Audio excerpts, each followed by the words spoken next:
Hello student, कैसे आप सभी लोग। आशा करते हैं आप सभी लोग बहुत ही अच्छे होंगे। ये पॉइंट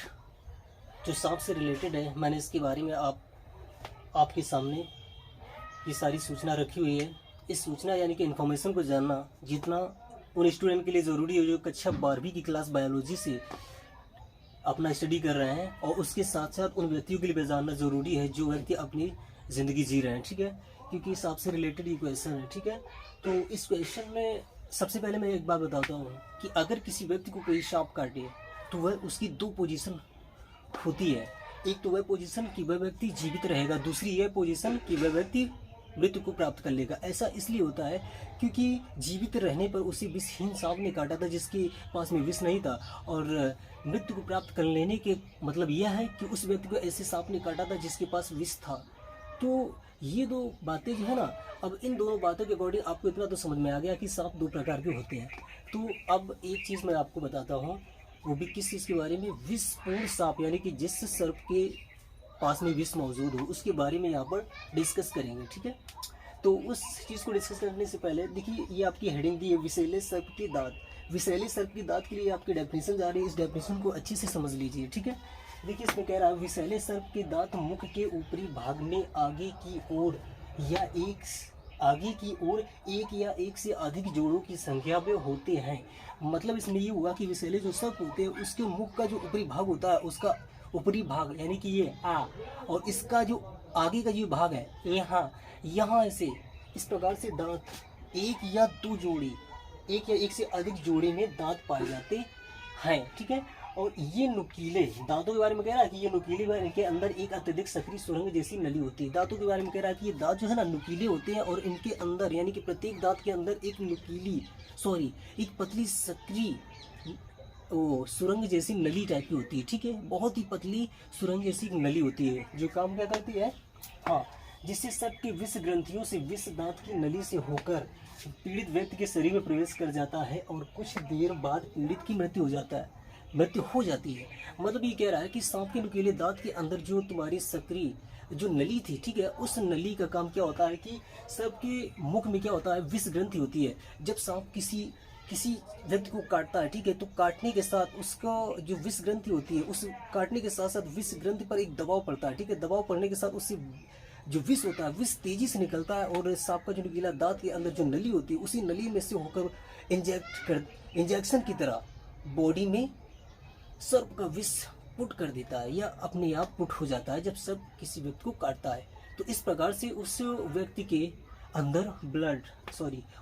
अंदर सर्प का विष मौजूद हो जाता है, घुस जाता है, और वो जो ब्लड होगा दांत के गड़े होने की वजह से शरीर के अंदर जाता है, जहाँ पर उसका कांटेक्ट किससे होता है, ब्लड से कांटेक्ट होने की वजह से अब चूंकि ब्लड शरीर में प्रवाह कर रहा है, बह रहा है, तो उसी बहते हुए ब्लड से जाके मिलता है। अब बहते हुए ब्लड के साथ मिलने से सर्प का विष जो होता है ब्लड के साथ बढ़िया से मिक्स हो जाता है, और मिक्स होने के साथ में उसके साथ रिएक्शन करना शुरू कर देता है। वो रिएक्शन इस प्रकार की करता है कि ब्लड में थक्के जमाना शुरू कर देता है। थक्के जब जमेगी तो हमारी बॉडी का जो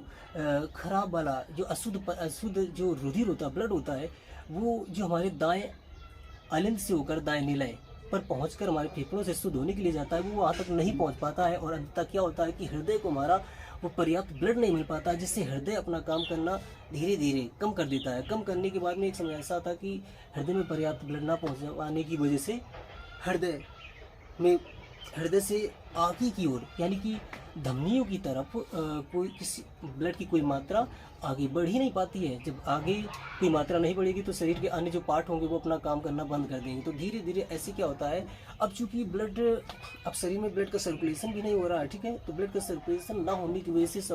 शरीर में जो फ्रिक्शन के अकॉर्डिंग यानी कि ब्लड की सर्कुलेशन जब हो रहा होता है तो फ्रिक्शन के अकॉर्डिंग जो हीट प्राप्त होती है, हीट की वजह से शरीर में जो गर्माहट आती है, अब वो चीज़ भी नहीं हमें देखने को मिलेगा। ठीक है, तो वो चीज़ जब नहीं है तो क्या होता है कि हमें जब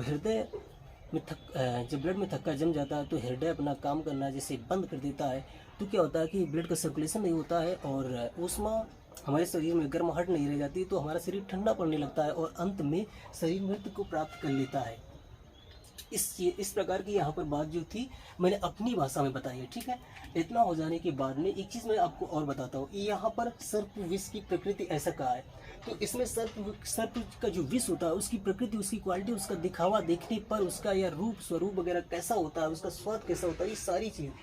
किस प्रकार से यहाँ पर बताया है कि सर्प का विष जो होता है वो सुनहरा यानी कि गोल्डन सुनहरे कलर का होता है, वो स्वादहीन होता है, उसका कोई स्वाद नहीं होता है, वो गंधहीन होता है, यानी कि वो सूंघने पर किसी प्रकार की स्मेल नहीं देता, किसी प्रकार की गंध नहीं देता है। ये चीज़ होगी सर्प के विष की प्रकृति। अब इतना हो जाने के बाद में इसमें सम्मिलित पदार्थ का मतलब सर्प के विष में सम्मिलित जो पदार्थ है वह, ठीक है, वह उनके द्वारा पड़ने वाले प्रभाव। तो सर्प के विष में जो मौजूद अन्य पदार्थ होते हैं वो आपके यहाँ पर लिस्ट में 5 सब्सटेंसेस पदार्थ आपके दिए गए हैं, जिनमें से पहला है न्यूरोसाइटोलाइसिन्स, दूसरा है हीमोरहेजिन, तीसरा है आपका प्रोटियोलाइसिन्स, ठीक है, और चौथा है आपका एंटीबैक्टीरियसिडम, और पांचवा आपका बन रहा है कार्डियोटॉक्सिन्स। तो ये जो है ये सभी प्रकार के पदार्थ जो विष में मौजूद हैं। तो एक्चुअली विष का काम विष क्या करता है, हमारे शरीर को सुला डालता है, मतलब मृत्यु को प्राप्त करा देता है। इसका मतलब हमारे शरीर के जो अंदर की एक्टिविटीज़ है उनको स्टॉप करता है। तो स्टॉप वो विष नहीं करता, एक्चुअली ये पार्टिकल्स है जिनसे वो विष बना है, यही अपना अलग अलग किस्म का काम करते हैं, जिसकी वजह से हमारे अंदर जो अनेक प्रकार की जो एक्टिविटीज़ हो रही हैं उन एक्टिविटीज़ में प्रतिबंध लग जाता है, जिसकी वजह से हमारा शरीर ठंडा पड़ जाता है, अर्थात हम मृत्यु को प्राप्त कर लेते हैं। तो चलिए, अब ये तो बात इतनी हो चुकी कि सांप किस प्रकार के सांप होते हैं, कौन से सांप में क्या होता है, सांप के विष में क्या क्या मौजूद होता है, सांप के विष की प्रकृति क्या होती है, कैसा वो होता है, ठीक है, ये जान लिया। अब उसके बाद में मान लेते हैं कि किसी व्यक्ति को जब सांप ने काट लिया तो इससे उपचार कैसे करेंगे, ठीक है, या सांप के विष को फैलने से रोकेंगे कैसे। तो उस चीज़ के बारे में देखो, जैसे यहाँ हेडिंग पड़ी है तो इसमें हम बताते हैं कि जिस व्यक्ति को सांप ने काटा हो तो उस व्यक्ति को देखिए, सबसे पहले वो व्यक्ति दहशत में होगा तो उस व्यक्ति को पहले रिलैक्स फील कराना, उसे लेटाना, ठीक है। उसके बाद में क्या करना होता है कि उसके शरीर को गर्म बने रहने के लिए या हाँ उसको आराम से लेटाओ, ठीक है, रिलैक्स फील कराओ। उसके बाद में क्या होता है, जिस स्थान पर सांप ने काटा उस स्थान से ऊपरी भाग में, ठीक है, तक ऊपरी भाग में हम कस की बांधते हैं, ठीक है। कस के बांधने के बाद में एक तेज साफ स्वच्छ धारदार चाकू या ब्लेड से कटे हुए स्थान को, ठीक है, कटे हुए स्थान से ब्लड के साथ जो क्या कहते हैं सांप का जो विष होता है उस चीज़ को निकालने का प्रयास करेंगे। अगर हमारे पास ऐसा कोई यंत्र नहीं है तो हम अपने मुख के द्वारा उस कटे हुए स्थान को चूस कर, या कटे हुए स्थान पर जो ब्लड होगा उस ब्लड को हम चूस कर, ताकि उससे ब्लड क्या कहते हैं सांप का विष बाहर निकल आए, उस चीज़ को चूस कर निकालने का प्रयास करेंगे। और हाँ, एक बात याद रखें कि चूसने वाले व्यक्ति के मुख में किसी प्रकार का कटा फका या कोई छाला वगैरह ऐसा कुछ ना हो। अगर ऐसा हुआ तो क्या होगा कि जो ब्लड हम चूस के निकाल रहे होंगे उस ब्लड के साथ में जो सांप का विष आएगा वो विष के पार्टिकल हमारे कटे हुए भाग से अंदर प्रवेश कर जाएंगे और विष का असर हम पर भी पड़ सकता है। तो इस चीज़ को ध्यान देना था, ठीक है। अब उसके बाद में एक चीज़ अगली जो लास्ट हेडिंग है वो है विष को नष्ट करना। तो यहाँ पर आपको विष को कैसे नष्ट किया जाता है इस चीज़ को बता रहे हैं, ठीक है। तो विष को नष्ट करने का एक उपाय, सबसे पहले क्या करेंगे, देखो जिस व्यक्ति को जहरीले सांप ने काटा होगा उसकी अंदर इतनी दहशत होगी कि उसका जो हृदय होगा वो अपना काम करना लगभग हृदय अपना बल खोने लगता है, ठीक है। तो हृदय को बल प्रदान करने वाली औषधियाँ भी देनी चाहिए, जो कि इस प्रकार से, जैसे तुम्हारा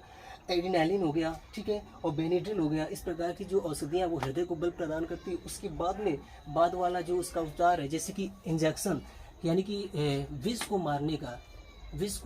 मारने का जो इंजेक्शन होता है उस इंजेक्शन को हमें क्या करना पड़ेगा, उस पीड़ित की बॉडी में इंजेक्ट करना पड़ेगा, ठीक है, ताकि वो इंजेक्शन उस पीड़ित व्यक्ति के ब्लड में जा सके और ब्लड के साथ में जो विष के पार्टिकल्स हैं जो ब्लड को थक्का बनाने या जमाने के काम में लगा हुआ होगा या ब्लड में थक्का जमाने जैसे कारकों को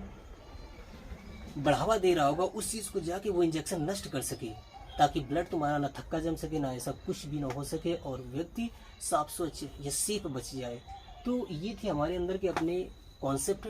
जिन कॉन्सेप्ट को हर एक स्टूडेंट को जानने की बहुत ही ज़रूरत थी। उसके साथ साथ